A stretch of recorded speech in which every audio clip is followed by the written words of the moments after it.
Love you, Swami.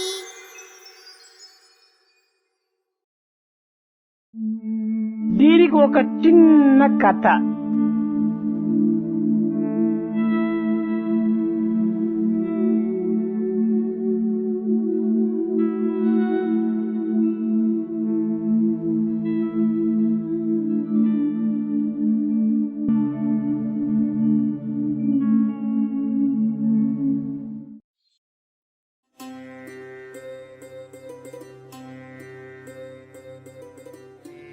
ఒక గొప్ప పండితుడు ఉండేటువంటి వాడు. There was a scholar.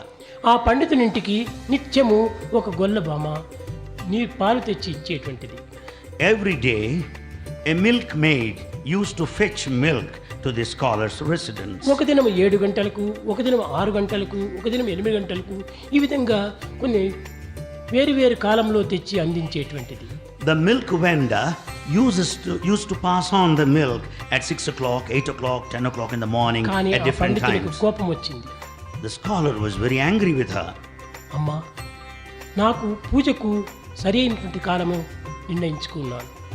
I have a specific time to offer worship to God, ఆ said the సరైన scholar. కాలమునకే నీవు పాలు అందించినప్పుడు నేను అభిషేకాది పూజలు అభ్యసించి దాంతో నేను ఆనందించగలను.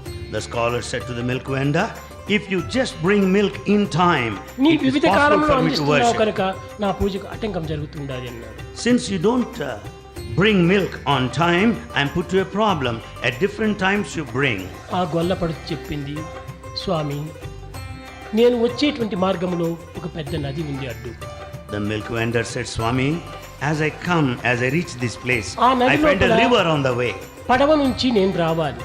I have to travel by boat. and ఎవరైనా reach here. శ్రీమంతులు ఇంకేమైనా ధనవంతులుగా ఉండేటువంటి వారికి మొట్టమొదట ఆ పడవలో సీట్ ఇస్తారు.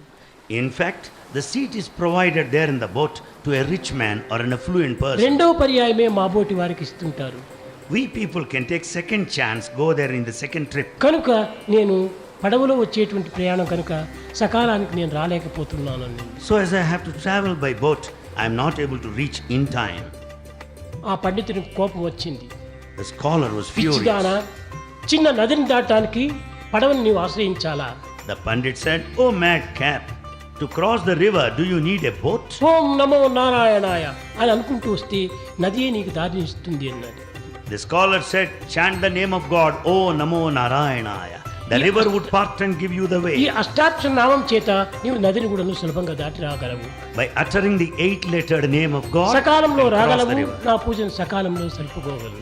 You can reach in time and I can offer worship regularly. అప్పుడు ఆ గొల్లపడుచు, స్వామి, ఈ సులభమైన మార్గము, ఈ యుక్తి మార్గము నాకు తెలియదు పూర్వము. The milkmaid said softly, Swami, I didn't know this procedure పండితుని earlier. మాటను పూర్తి నమ్మింది ఆ గొల్లపడుచు. This milkmaid had full faith in the words of the scholar. రేపటి నుండి దీనిని ఆధారం చేసుకుని నేను సకాలంలో పాలు తెస్తాను స్వామి అని ప్రమాణం చేసింది. The milkmaid promised, oh Swami, I'll follow this principle of uttering God's name from tomorrow ఇది morning. పోయేటప్పుడే ఈ నామం యొక్క మహత్యాన్ని రిహార్సల్ అనగా పరీక్షించుకుంటూ పోయింది. The milkmaid had just made a kind of rehearsal to test the validity కన్నులు of God's మూసుకుంది. name. ఓం నమో నారాయణాయ, ఓం నమో నారాయణాయ, ఓం నమో నారాయణ అనుకుంటూ నడుచుకుంటూ అవతల ఒడ్డుకు చేరిపోయింది. While saying God's name, oh Namo Narayana, 8-lettered one, she just started ఆనాటి crossing నుండి- this river. ఆనాటి నుండి Since then, సకాలమునకు ఆ గొల్లపడుచు పాలు తెచ్చిచ్చేటువంటిది. milkmaid could bring the milk in time. ఈ సకాలం తెస్తున్నటువంటి దాన్ని చూచాడు, ఆశ్చర్యపడిపోయాడు ఈ పండితుడు. The scholar was very much surprised because the milkmaid developed the sense of punctuality and bringing milk on time. ఇప్పుడు ఏ విధంగా వస్తున్నావు సకాలానికి అని అడిగాడు. And the scholar asked, how is it that you are coming here in time? మీ ఉపదేశ మంత్రాన్ని ఆధారం చేసుకొని నేను సకాలంలో నడిచి వస్తున్నాను, నది కూడాను నాకు దారి ఇస్తుండాది అన్నాడు. The milkmaid said, Swami, I just followed your teaching. I'm uttering God's name. The river also parted and gave me the way. కానీ తాను చెప్పిన నామం పైన తనకే నమ్మకం లేదు. The Pandit has no faith in his own words. ఆ పండితులకు అనుమానం కలిగింది. And the Pandit doubted his own teaching. తక్షణమే ఆ వెంట వచ్చాడు. He followed నేను this కూడా ఈనాడు milkmaid. వస్తాను నీ వెంట, ఎట్లా దాటుతావో చూస్తామన్నాడు. The Pandit said, all right, I'll follow you today and see how you are going to cross the ఆమె నది river. దగ్గరికి వచ్చింది.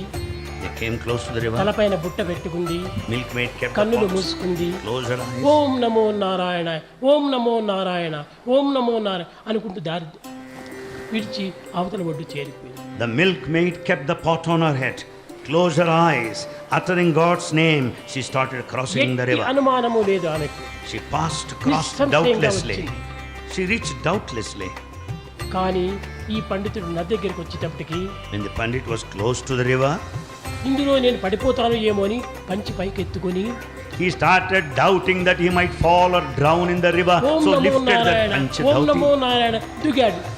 And while saying God's name, పడిపోయాడు, కొట్టుకొని పోయాడు. he jumped and drowned and sunk there. చూచారా? See this. కనుక విశ్వాసముతో నమ్మినటువంటి వారిని ఏ విధమైనటువంటి మార్గంలో కూడాను గురువు చెప్పిన దాన్ని అనుసరిస్తూ ఉంటుంటే తప్పక వారు గట్టెక్కగలరు. If anyone follows the teaching of one's own preceptor in all good faith, they will certainly reach the destination. కానీ చెప్పిన గురువుకే దానిపైన విశ్వాసం లేనప్పుడు తాను మునిగిపోతాడు. When the guru, the teacher himself, has no faith in what he says, sure to be sunk.